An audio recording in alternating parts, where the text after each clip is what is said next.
Master P. Had to talk about this one, man.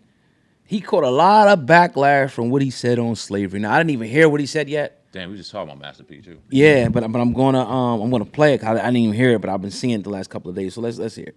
When Nike started out of their garage, like Phil Knight started out of his garage, and I tell people all the time, look, it's not about a color.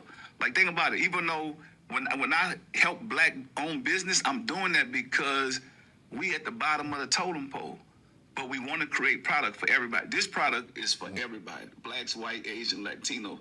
But you don't have too many black-owned companies. Like, show me how many black-owned tennis shoe companies out there that's making functional shoes that actually own it. It's not that many. It's a problem. Yeah. So when I find a problem, you know, my passion get like, I need to do this. I got to show the world.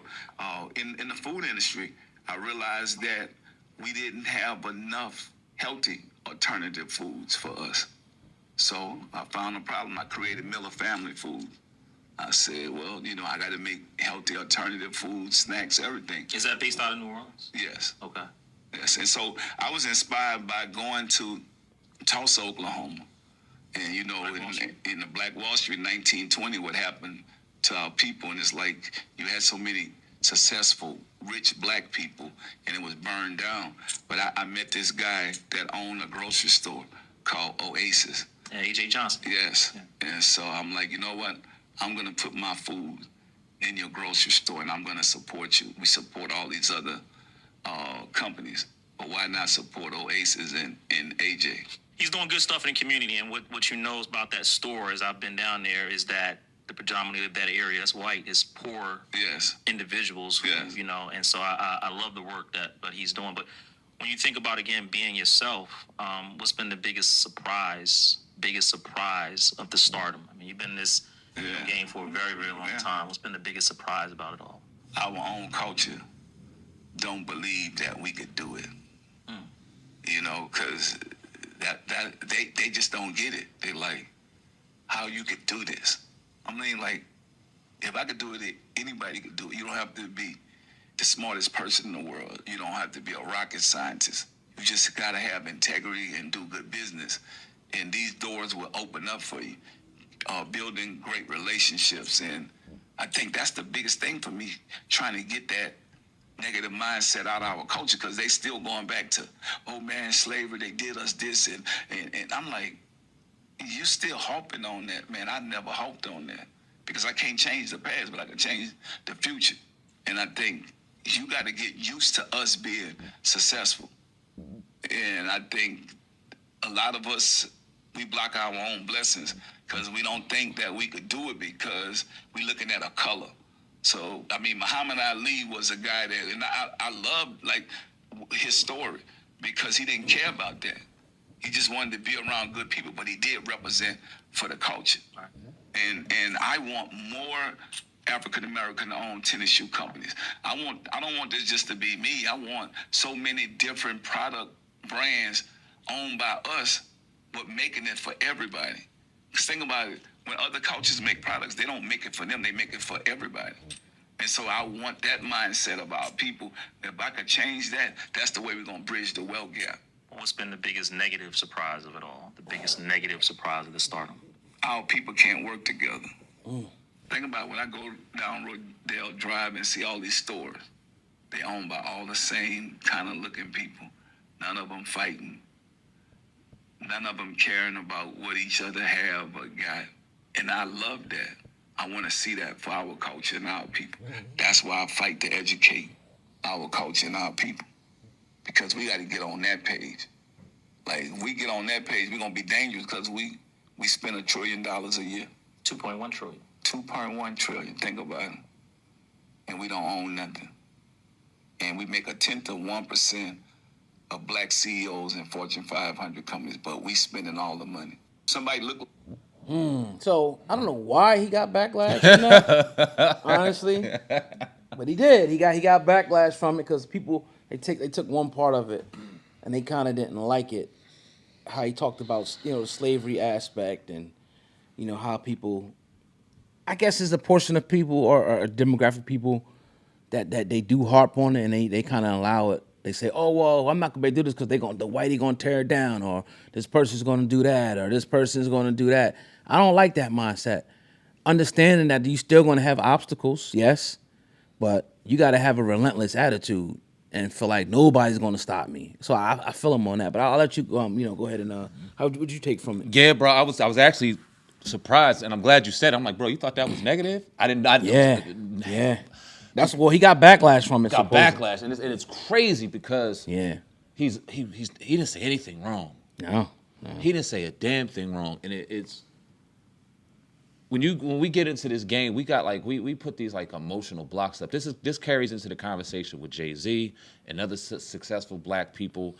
It's like, one, in our culture, in particular once the internet started to rise, you can't be popular, you can't find success as a black individual without either bending over, sucking off, selling your soul, cooning out. And if you do find success, they will, whether it's true or not, or whether they have evidence of it or not, put you and place you in one of these boxes. And whether that be actors, whatever the case may be, I'm starting to find some success in my acting journey. And it's not because I'm sucking anybody off or bending over. I'm busting my ass. I'm working as hard as I fucking can. Are there obstacles for us? Of course they are. We've knew since the beginning of time. You and I have known since younger children, as young boys, that we were going to have to outwork every other race there was, because obviously people are going to look at us and I'll put us 6 steps, 7 steps back in the race before the shit even starts. But guess what we do? We make that 7, 8 steps up, and we gonna smoke them motherfuckers, and we show why we deserve to be here and why we are the best at what we do. Yep. We knew that there were going to be obstacles. We knew that they were gonna try to put us behind the 8 ball, but that never stopped us. And mainly, it was never an excuse. We watched our grandpa deal with a bunch of shit that we probably don't even know about. It was never fucking an excuse. Do we acknowledge that slavery happened? Do we acknowledge the atrocities that happened to our people countless times throughout history? He brought up Tulsa, Oklahoma. That was one of the biggest atrocities we've ever seen in American history, and it's not talked about enough. But he is acknowledging and understanding who he is as a person. He's moving and doing these things to uplift the culture. He's not cooning out and trying to go and move somewhere else and saying F niggas and all this stuff. No, he's trying to still build within there, but also sell to everybody else, because that's what everybody else does. Yeah. He didn't say anything wrong. More people need to listen to him and get out of this imaginary line or this imaginary force field that white people have the control to stop us from doing whatever we do. Again, is it going to be more challenging for us? Will it be more challenging for that black woman to get a job? Will it be more challenging for that brother to find a position? Probably. But guess what? Outwork these motherfuckers. Bust your ass. Mm-hmm. If you know you got to work harder, don't be afraid to work harder. Don't look at the hard work as an excuse on why you can't get something. And that's our problem. And this is why I salute Master P. Has he always came out with the best products? No. Some of the things you laugh at. But the fact is he's still working. Ruthless over and over again. And that's motivating as hell. Yeah. And he didn't say anything wrong. He was talking to a brother about black people, black culture, uplifting it and saying, you know what? We have to stop being held down and shackled by these shackles that we once were in 400 some odd years ago. We got to stop the shit. Yep. And another thing that he said, and I'll let you roll, my bad, $2.1 trillion we spent. Do we understand how easy it could be to take this shit over and to flip our entire culture, wealth gap, education gap, a sociological gap? We could turn that shit around in a year if we mentally could just simply lock in. And it's mentally, it's the mental side of it is why we are so held back. Because physically, nobody can stop us, man. Yeah, and another thing that stuck out, he talked about good relationships and doing good business. Yep, talk about it. You gotta be able to do great business. You gotta study the art of business. Everybody wants to be in it, but you gotta know how it runs. Like, for example, if you got a food store, your shit gotta be on time. Like you gotta be there at 9:00. Or you say you open earlier than 9:00. Yeah. Your food gotta be on point. You gotta have good customer service. You gotta build relationships, and you still might fail. Yep. That's the part about it. You can do everything right, and you still might fail. But if you go into a Walmart, they got systems and policy and everything's in place that you know when you go there, this is going to be there. You know, I can go check out right here. You know, if I need help, somebody's going to help me here. You know, you go to Walmart, it opens at 7. The door ain't going to be locked. The shit going to be open. Mm-hmm. And I'm not saying, you know, to take shots at black businesses, but, you know, we got to operate in the spirit of excellence, whatever we're doing, bro. If you got a massage parlor, whatever, you know, I don't care, you selling sneakers, just operate in excellence and build those relationships and do people right, and you're going to grow. you're going to get to new heights. And that's the one thing that, you know, any business can take, but especially black business. And Wallow, you know, he called him out, people out. We talked about that, and you know, there was some truth to what he was saying, but it's far too many times that I think we get in and half-ass and shit and thinking that people just come support us because we black. Nah, fuck that. Make your business to the point where you ain't even worry about who's coming in here, what color, because you know your product or your service is so good that once they taste this, they gonna come back. Black, white, Chinese, anything. Can you share your story about how you opened your business in Brigantine? How old were you? You look pretty much like this right now, brother, beard, black, out in a white island neighborhood, and you were successful opening a business as a black man. Can you talk about that real quick? Opened up a detailing shop, man, after, mind you, being kicked out of other places with days no, because people, oh, can I do it at your house? Yeah, you could do it. Next thing you know, we pumping so much that everybody was like, y'all gotta leave, yo. Because there's too many cars. I get it, it's people's houses. So I found a place. I seen it back in the day, like, in the paper, the press. It was like it was supposed to be for storage. So I went out there and, got the place. The landlord was cool. He ran water for us and all of that. And, I put an ad. And at this point, I was studying marketing. It was a book. I paid like $400 for it. I forget the name of the book, but it was a guy named Brett McFall. And I was studying like how to do, marketing and everything. And I just applied that. And the guy, his name was Emmett. He ran the Brigantine Times. He put me in the front page of the Brigantine Times as soon as you open it. All the folks out there get the paper, probably even to this day. Yeah. You know what I mean? And opened it. When he opened it up, he had a big ad. I still got a picture on my phone somewhere of the ad. And I applied these principles from Brett McFall. And my phone just kept ringing. 266 numbers. 266 all day. 266, 266, 266. That's Brigantine's area code. People pulling up. But now we got to perform. People are here. What are we going to do? Yeah. Now we got to make sure that when they come here, we're getting that shit done and we ain't turning nobody away. We're getting it done and everybody's leaving. Smile. Our moniker was make your car look new again. Guaranteed or it's free. Something I used from the book, right?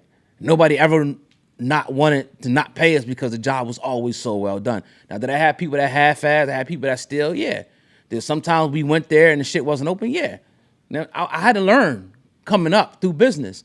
But ultimately, it was a positive experience, and ultimately, it was just a stepping stone for me to learn going forward. But you're talking about a town that's probably 99% white Italians, people that's coming down from, New York and Philly that got vacation homes, patronizing, our business.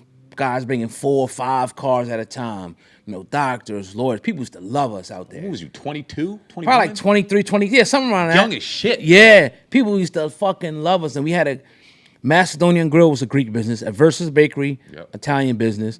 Like it was all like a melting pot, and it didn't matter that we was black, right? Because we had such a good service and a good product to give the people. And that's all that really matters at the end of the day. They love to come support your shit. Yep. You see people, they love it, but you got to have a good product and a good service, and you got to over-deliver and build good relationships. Simple as that. It's really that simple. Exactly. And, and it doesn't guarantee that you're going to be successful, but you're going to have success, I should say. Nothing can stop you. Nothing can stop you. Nothing. Right. Nothing can stop you. So I salute Master P on that, man. For sure.